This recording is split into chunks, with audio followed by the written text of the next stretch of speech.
Hi, everybody! We're back to offer recommendations for books, movies, music, and more that you can check out from the Carmel Clay Public Library. I'm Catherine, and I'm joined today by Julie and Reagan. Reagan, what do you have to get us started today?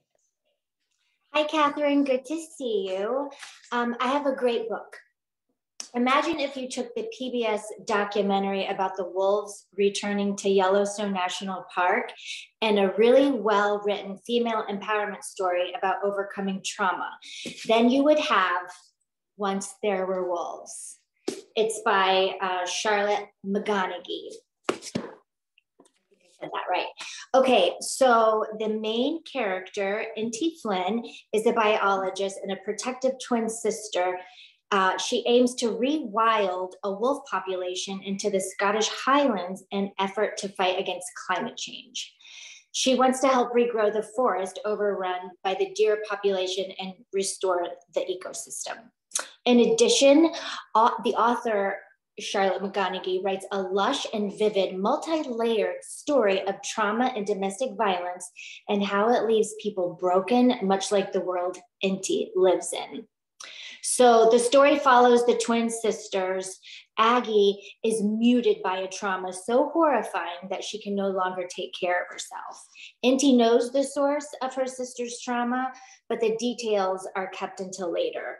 Meanwhile, Inti is in the woods and happens upon a man's body who appears to have been mauled by an animal. I don't want to say wolf. And he's also happens to be the suspected wife beater in town. So impulsively, Inti buries the body because she fears the town will blame her wolves and then upend the whole reason why she's there on this conservation effort. I loved the book. It was amazing. I gave you that synopsis, but there's so much more. There's so much more. So if you're looking for that eco fiction with kind of a mystery and a twist, this would be the book for you. She also has a book called Migrations. It's also in the same vein. It's another eco-fiction slash thriller with strong female characters.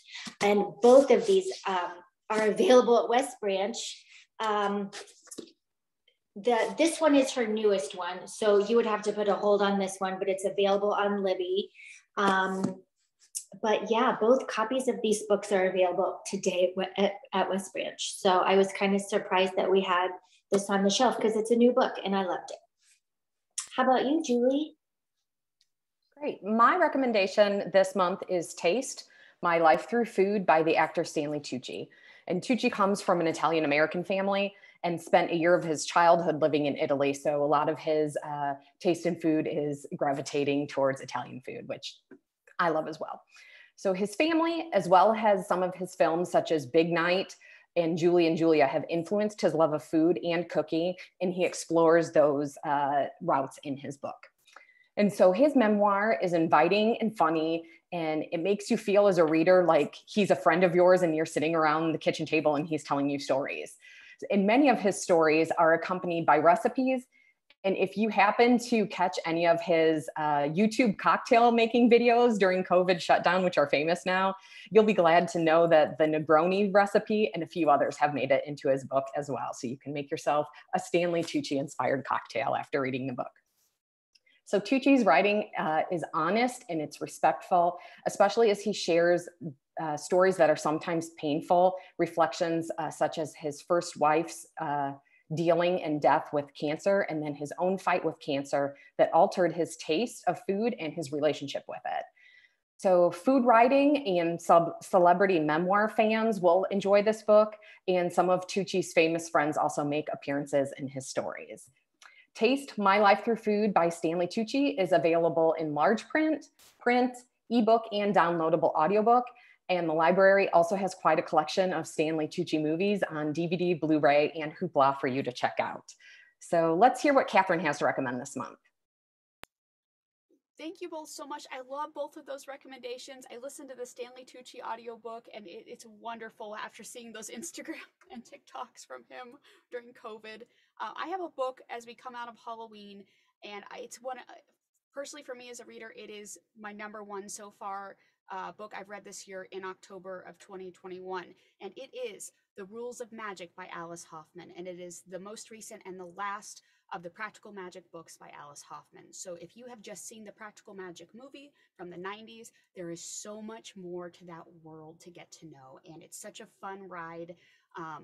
If you are a fan of magical realism like Neil Gaiman, it's hopeful and it's mystical. If you liked Gingerbread by Helen Oyeyemi, this is definitely for you, but I would say definitely start with the first book.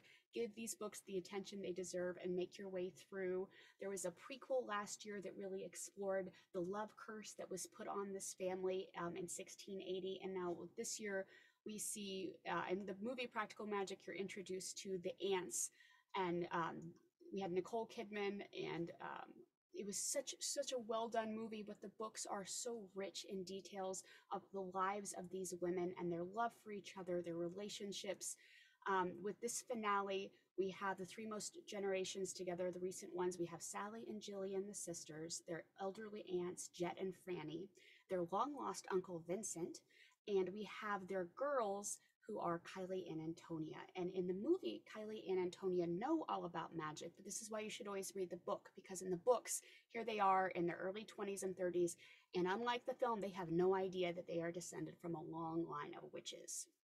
And the book is mostly centered in Massachusetts, and it takes place, we open in a library, which is always great, and libraries play a real central role here with this last book. You get to go to England, we briefly visit France, and it's this big battle of good versus evil, and you have to know, are they finally able to break this love curse on their family once and for all, and what is the price that they have to pay to do that? I felt like this is one of the strongest endings to a series that I've read in such a long time. I hope that Alice Hoffman brings the Owens family back again after this, and I hope that you have time to read The Rules of Magic and the other Practical Magic books by Alice Hoffman, or at least see the movie if you haven't. That is also available at the Carmel Clay Public Library, and I'd like to thank Julie and Reagan for their fantastic recommendations. All of these titles are available at least in print and also sometimes in digital audiobook, digital ebook format, or large type. You can check us out at carmelclaylibrary.org, and we'll see you next time.